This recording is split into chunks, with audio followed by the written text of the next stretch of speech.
Donald Trump जो ये वादा करके आए थे कि अपने दौरे इख्तिदार में वो जंगें रुकवाएंगे, उन्होंने नई जंगों का आगाज कर दिया। एक दिन का खर्चा $3 अरब तक पहुंच गया है। अब जिस टेक्नोलॉजी का मुजाहरा ईरान कर रहा है उसमें ईरान के पास एंटी स्टेल्थ टेक्नोलॉजी मौजूद है। ईरान के सदर मसूद पेज़ेश्कियान ने कहा है कि अगर जंग रोकनी है तो हमें कम्प्रिहेंसिव हल चाहिए। ईरान बराबर का शरीक होगा जो भी फैसला होगा इस जंग का।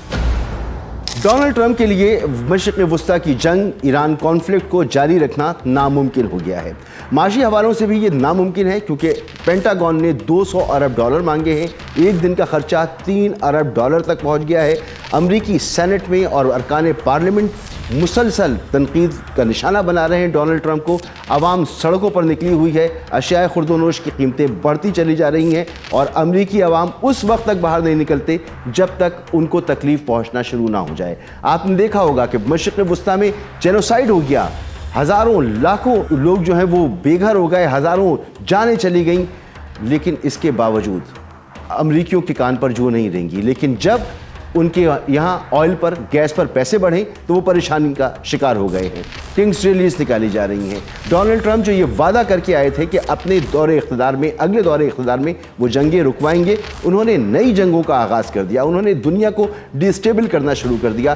तो इस वक्त सियासी तौर पर इखलाकियात तो कोई उनकी है नहीं, सियासी तौर पर, माशी तौर पर अमेरिका और डोनाल्ड ट्रंप ईरान के साथ कॉन्फ्लिक्ट को आगे बढ़ाने के बिल्कुल भी अब मुतहम्मिल नहीं हो सकते। लेकिन क्या डोनाल्ड ट्रंप अपने खिताब में ये कहें कि मैं अनकंडीशनल जंग को पॉज कर रहा हूं और वापस जा रहा हूं, इससे जंग रुक जाएगी? या वो ये कहें कि मैं ईरान को पत्थरों के ज़माने में भेज दूंगा, अगर 2 हफ्ते में ईरान ने मुआहदा नहीं किया इससे जंग रुक जाएगी? तो इस पर बड़े दिलचस्प तजज़ियात मौजूद हैं। ईरान की सिचुएशन इस जंग में अब क्या है? ईरान ने अपने सस्ते मिसाइल फायर किए हैं, अब भी उसके पास बड़ी तादाद में मौजूद हैं, लेकिन अब जिस टेक्नोलॉजी का मुजाहरा ईरान कर रहा है उसमें ईरान के पास एंटी स्टेल्थ टेक्नोलॉजी मौजूद है। पहली मर्तबा दुनिया में हुआ है कि F-35 जहाज़ अमेरिका के गिराए गए हैं। ग्राउंड पे मौजूद जहाज़ों को निशाना बनाया गया है। उसके फ़ौजियों को इस खित्ते में जहां बेसिस हैं उन सब पर निशाना बनाया गया है। बड़ा जानी और माली नुकसान हुआ है। ईरान के पास जो इस वक्त टेक्नोलॉजी है उसमें ईरान के पास इस पूरे रीजन की विजिबिलिटी मौजूद है। मतलब ये कि किस बेस पर कौन सा जहाज़ मौजूद है, कब वो उड़ता है, कब स्टार्ट होता है, कब कौन सा मिसाइल, कौन सा हथियार अमेरिका की तरफ से फायर किया जाता है, ईरान के पास सारी विजिबिलिटी मौजूद है। ऐसी सूरत में आकर साफ जाहिर है कि ईरान का एक अपर हैंड है, उसको एक एज हासिल है। तो ईरान क्यों ये चाहेगा कि अमेरिका और इसराइल, नेतन्याहू और ट्रंप जैसे झूठे और मक्कार लोग जब चाहें हमला करें, नुकसान पहुंचाएं, और जब उनको ज़ख्म पहुंच रही हो तो सांस लेने के लिए पीछे चले जाएं और फिर मुड़कर आएं और दोबारा से हमला करें? ईरान ये मौका शायद ना दे। ईरान को गारंटर्स चाहिए। अगर जंग रुकनी है तो ईरान को गारंटर्स चाहिए। ईरान के सदर मसूद पेज़ेश्कियान ने कहा है कि अगर जंग रोकनी है तो हमें कम्प्रिहेंसिव हल चाहिए, मुकम्मल जंग बंदी चाहिए। हमारी शराइत को सुना जाए, माना जाए, तभी जंग रुक सकती है। जंग हम भी रोकना चाहते हैं, मगर ऐसे नहीं कि हम पर जब चाहें आप अटैक कर दें और जब चाहें आप वापस चले जाएं।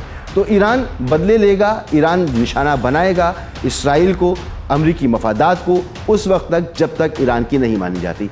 ये तो साबित हो चुका कि अमरीकी सदर और नेतन्याहू के जो दावे थे कि उनके टारगेट्स क्या हैं, वो टारगेट अचीव नहीं हो रहे। ईरान में रिजीम चेंज नहीं हुआ। ईरान का न्यूक्लियर प्रोग्राम इंटैक्ट है, उसके पास अफजूदा यूरेनियम मौजूद है, मज़ीद यूरेनियम वो हासिल कर सकता है और एटम बम तक पहुंच सकता है अगर वो पहुंचना चाहे। उसका मिसाइल प्रोग्राम आपने देख लिया। अंडरग्राउंड सिटीज़ जिनकी कोई मालूमात नहीं है, वहाँ से मिसाइल निकल रहे हैं और फायर हो रहे हैं। माना कि बड़ा बदतरीन हमला किया गुज़िश्ता 24 घंटे में इसराइल और अमेरिका ने मिलकर ईरान के सिविल इंफ्रास्ट्रक्चर को निशाना बनाया। अब यहाँ पर आप हमलों को देखें कि हमले कहाँ हो रहे हैं। हमले हो रहे हैं स्कूलों के ऊपर, हमले हो रहे हैं कॉलेजेस के ऊपर, यूनिवर्सिटीज़ के ऊपर, अस्पतालों के ऊपर, एम्बुलेंस के ऊपर, डॉक्टरों को मारा जा रहा है, इंजीनियर्स को, साइंटिस्ट को। ये पहले से असैसिनेशन चल रही है। तो इस तरह के हमले हो रहे हैं, जिसका मतलब ये है कि ये जंग कोई उन मकासद के लिए नहीं थी जो बताए गए कि रिजीम चेंज करनी है या कोई न्यूक्लियर खतरा है। इस तरह के झूठ हम पहले भी सुन चुके हैं। ऐसे झूठ हमने इराक वॉर में भी सुने थे। ये इस धोखे में दुनिया इस बार नहीं आई और कोई भी नहीं आ रहा। तो बहरहाल अमरीकी सदर कोई भी फैसला करें, ईरान उस वक्त तक ये जंग नहीं रोकेगा जब तक उसे ये गारंटी नहीं मिलती कि उसको एक कॉम्प्रिहेंसिव सलूशन दिया जाए, एक मुस्तकिल हल दिया जाए। और आबनाए हुर्मुज़ का क्या? आबनाए हुर्मुज़ अमेरिका साफ अपने इत्तेहादियों से कह चुका कि जी हमने तो खुलवानी थी, आप हमारे साथ नहीं आए, तो अब आप जाएं और आप जाकर खुलवा लीजिए, यानी उन पर तंज कर रहा है। यूरोपियंस के साथ ईरान डील कर लेगा। अमेरिका की जो शदीद इत्तेहादी हैं वो पछताएंगे।